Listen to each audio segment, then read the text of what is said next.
Hello दोस्तों, Tata Sierra honour से उनका कस्टमर एक्सपीरियंस जानने की पूरी कोशिश करी और वो टाटा सियारा थी नेचुरली एस्पिरेटेड इंजन के साथ। उन्होंने जब बात करी उन टाटा सियारा के ऑनर से तो ही सेड कि भाई मेरे पास ना पहले होंडा सिटी थी। बहुत सारे ऐसे क्वेश्चंस पूछे, क्या अभी वो टाटा सियारा लेके खुश हैं, और दूसरी चीज क्या आपको भी जो लोग आगे आने वाले टाइम में या अभी कार लेने का प्लान कर रहे हैं, क्या उन्हें टाटा सियारा लेनी चाहिए। ठीक है, तो आपने 12-14 लाख रुपए क्यों खर्च करे। और दूसरा, इंजन वाइब्रेशंस, टाटा के engine are not so smooth. ठीक है। सेकंड, अभी जितने भी ये फॉरेन कंपनीज हैं, होंडा हो गई, टोयोटा हो गई या दूसरी हुंडई भी हो गई, आपने देखा होगा इन कंपनीज में ना एक चीज मानता हूँ, जितने भी फॉरेन ब्रांड्स हैं इनके अंदर इलेक्ट्रॉनिक इश्यूज बहुत कम से कम आते हैं। बहुत ही रेयर, कभी हो गया तो हो गया। टोयोटा की कितनी कार्स ऐसी देखी है जिसकी एक ही लाइट जल रही है नई कार की, या आपने ऐसी कौन सी होंडा की कार देखी है जो 3-4 महीने पुरानी हो और बेचारा एक ही लाइट जला के लेके जा रहा हो, या किसी का इंफोटेनमेंट सिस्टम काम ना कर रहा हो, या फिर किसी के डिजिटल क्लस्टर में प्रॉब्लम्स आ रही हो। तो इलेक्ट्रॉनिक ग्लिचेस होना मैंने देखा इन कंपनीज में बहुत ही रेयर चीज होती है। लेकिन अब इसका उल्टा देखते हैं। अब बात करते हैं इंडियन कंपनीज की। टाटा, महिंद्रा, भाई ये वो कंपनीज हैं जो मैकेनिकली कार जितनी आप इनकी लोगे ना तो ठीक ठीक ही है। जहां आपने ज्यादा हाई एंड वेरिएंट इनके ले लिए और जिसमें आपको हाईएस्ट लेवल ऑफ इलेक्ट्रॉनिक्स देने की कोशिश कर रहे हैं, तो भाई साहब वहां पे प्रॉब्लम्स ही प्रॉब्लम्स है। अब स्कॉर्पियन यूजर्स की बात कर लो, हर आदमी उनके पास मैक्सिमम एक ही चीज होती है, यार इसका ना इंफोटेनमेंट चलता चलता बंद हो जाता है। जब जरूरत होती है तब तो इसका इंफोटेनमेंट सिस्टम चलता नहीं है। ठीक है, same thing happens with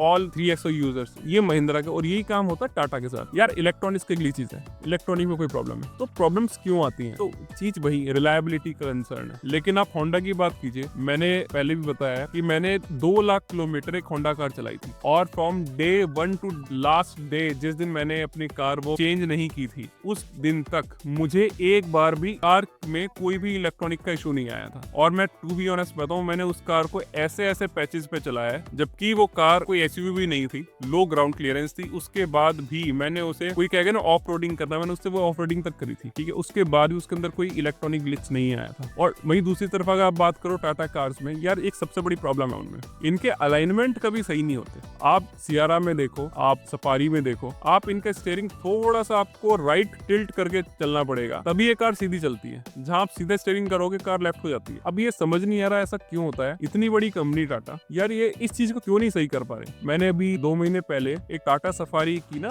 test drive ली थी, और मैं ये हैरान था, टेस्ट ड्राइव व्हीकल, उसका स्टीयरिंग भी वही हाल है। मैं उसे अगर थोड़ा सा राइट करके चला रहा हूँ तो जाके कार सीधी चल रही है। तो क्वालिटी कंसर्न्स तो हैं। ठीक है, टाटा के अभी डिजाइनर्स बहुत अच्छा काम कर रहे हैं, डिजाइन बहुत अच्छे बना रहे हैं, और नो डाउट सियारा दिखने में बहुत अच्छी कार लगती है। और जितनी मार्केटिंग टाटा ने सियारा की करी है ना, तो मैं समझ रहा हूँ जितनी बुकिंग्स आई है वो सारी मार्केटिंग के दम पे आई है। वरना कार भले ही इतनी स्ट्रॉन्ग हो, but performance wise there is not anything like that कि भाई बस परफॉर्मेंस के बेस पे आप कार ले सकते हो। तो और दूसरी तरफ बात करो दूसरी कंपनीज, वो भी तो कार बना रहे हैं, उनके स्टीयरिंग में तो ऐसी कोई प्रॉब्लम नहीं आती है। मैं कह रहा हूँ VW का स्टीयरिंग देखो आप, शानदार स्टीयरिंग है। हाँ मानता हूँ बहुत ज्यादा लाइट फील होता है और उसे चलाने में मजा आता है। और same thing happens with Honda, बिल्कुल प्रिसाइज स्टीयरिंग है, और अगर सीधा है तो फिर है ही नहीं इशू कि कार थोड़ी सी भी इधर से उधर जाएगी, अनटिल और अनलेस कार का अलाइनमेंट ही बुरी तरह से खराब है, कहीं आपने बम पे मार दिया तो। हाँ, पर कार का स्टीयरिंग बिल्कुल प्रिसाइज होता है। पर टाटा के साथ प्रॉब्लम है ही, उनके स्टीयरिंग का अलाइनमेंट कभी सही होता ही नहीं है। मैं दूसरी तरफ बात करता हूँ, अभी हम क्वालिटी की बात कर रहे थे, एक ऐसी कार जिसकी फिट एंड फिनिश पे कोई डाउट नहीं है, जिसकी फिट एंड फिनिश में कोई पैनल गैप में कोई या कोई अनसर्टेनिटी या फिर इरेगुलरिटी नहीं मिलेगी। सेकेंड थिंग, हम बात कर रहे थे कि जिसमें परफॉर्मेंस वेरिएशन होता है, कोई कार किसी की 9 सेकंड में कर रही है, कोई दूसरी कार 15 सेकंड में कर रही है। मैं कह रहा हूँ जिसमें यूनिफॉर्मिटी हमेशा रहेगी। अगर कंपनी क्लेम कर रही है कि हमारी कार 0 to 100 11 सेकंड में करती है, तो उस कंपनी की सारी कार 0 to 100 फिर 11 सेकंड या 11.5 सेकंड में करेंगी। ये कमिटमेंट कोई दूसरी कंपनी अगर आपको दे दे तो। या फिर हम बात कर रहे हैं माइलेज की, अभी उन्होंने कहा भाई नेचुरली एस्पिरेटेड इंजन है, तो मुझे सिटी के अंदर 13 का माइलेज और हाईवे पे 16 का माइलेज, ये मेरे लिए ओके और अच्छा माइलेज दिख रहा है। अगर सेम यही माइलेज आपको कोई ऐसी कार कंपनी दे दे